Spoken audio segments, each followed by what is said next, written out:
So guys, ಇವತ್ತು trading challenge ನ ಮಾಡ್ತಾ ಇದ್ದೀನಿ. ಏನಪ್ಪಾ ಚಾಲೆಂಜ್ ಅಂದ್ರೆ, ನಮ್ ಜಿಮ್ ಅಲ್ಲಿ ಹೋಗ್ಬಿಟ್ಟು ಒಬ್ರಿಗೆ ಬೈನರಿ ಅಕೌಂಟ್ ನ ಕೊಡ್ತೀನಿ. ಆ ಒಂದು ಅಕೌಂಟ್ ಅಲ್ಲಿ 1 ಮಿನಿಟ್ ಅಲ್ಲಿ ಪ್ರಾಫಿಟ್ ಮಾಡಿದ್ರೆ ಈ ಒಂದು 100 ರೂಪಾಯಿ ಅವ್ರಿಗೆ ಹೋಗುತ್ತೆ.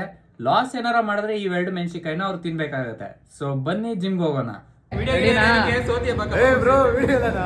ಸೊ ಗೈಸ್, ಪ್ರೀತಮ್ ಅವ್ರು ರೆಡಿ ಆಗಿದ್ದಾರೆ, ಚಾಲೆಂಜ್ ಅಕ್ಸೆಪ್ಟ್ ಮಾಡಿದ್ದಾರೆ. ಪ್ರೀತಮ್ ಅವರೇ, 100 ರೂಪಾಯಿ ಗೆಲ್ತೀರಾ ಇಲ್ಲ ಈ ಮೆಣಸಿಕಾಯಿ ತಿಂತೀರಾ ನೋಡೋಣ. ಅವ್ರ ಕೈಯಲ್ಲಿ ಅಕೌಂಟ್ ಕೊಟ್ಟಿದ್ದೀನಿ ನಾನು, ಚೆಕ್ ಮಾಡ್ಬೋದು ಇಲ್ಲಿ.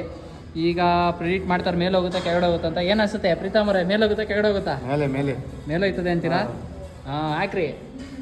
ಜೈ ಮಗಳು. ಓಕೆ, ಹಾಕಿದ್ದಾರೆ, ನೋಡೋಣ ಏನಾಗುತ್ತೆ ಅಂತ. 1 ನಿಮಿಷ. ಟ್ರೇಡ್ ರನ್ನಿಂಗ್ ಅಲ್ಲಿ ಐತೆ, ನೋಡ್ಬೋದು ಇಲ್ಲಿ. ಕೆಳಗೆ ಬಂದೈತೆ, ಇಲ್ಲ ಓತೈತೆ. ಏನಾಗುತ್ತೆ ಅನ್ಸ್ತೈತೆ? ಮೇಲೆ ಹೋಗುತ್ತಾ ಕೆಳಗಡೆ ಹೋಗುತ್ತಾ? ಮೇಲೆ ಹಾಕಿದ್ದೀನಿ. ಹೋಯ್ತು. ಎಲ್ಗೋಯ್ತು? ಇನ್ನು 20 ಸೆಕೆಂಡ್ ಐತೆ.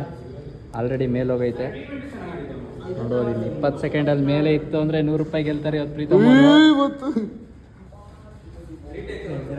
ಅವನಿಗಿಂತ ಇವನಿಗೆ ಟೆನ್ಷನ್ ಜಾಸ್ತಿ ಆಗೈತೆ. ನಾನು 100 ರೂಪಾಯಿ ಹೋಯ್ತೈತೆ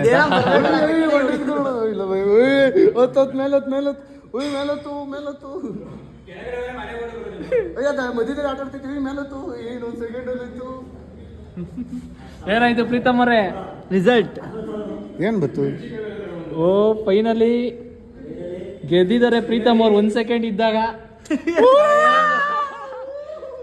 100 ರೂಪಾಯಿ ಗೆದ್ಬಿಟ್ರು. ಇಬ್ರು ಡೀಲ್ ಮಾಡ್ಕೊಂಡವ್ರೆ 50-50. ಈ ಮೆಣಸಿಕಾಯಿ ಕೆಲ್ಸಕ್ಕೆ ಬರುತ್ತೆ. ನಾಳೆ ಯಾರಿಗಾರ ತಿನ್ಸೋಣ, ತಲೆ ಕೆಡ್ಸ್ಕೊಬಿಡಿ. ಈಗ 100 ರೂಪಾಯಿ ಕೊಟ್ಬಿಡೋಣ ಅವ್ರಿಗೆ. ಗೈಸ್, 100 ರೂಪಾಯಿ ಗೆದ್ದವ್ರೆ, ಕೊಡ್ತಾ ಇದ್ದೀನಿ. ಹೆಂಗೆ ಖುಷಿ ಆಯ್ತಿದ ಪ್ರೀತಮ್? ಖುಷಿ. ಏನ್ ಮಾಡ್ತೀರಾ 100 ರೂಪಾಯಿನ?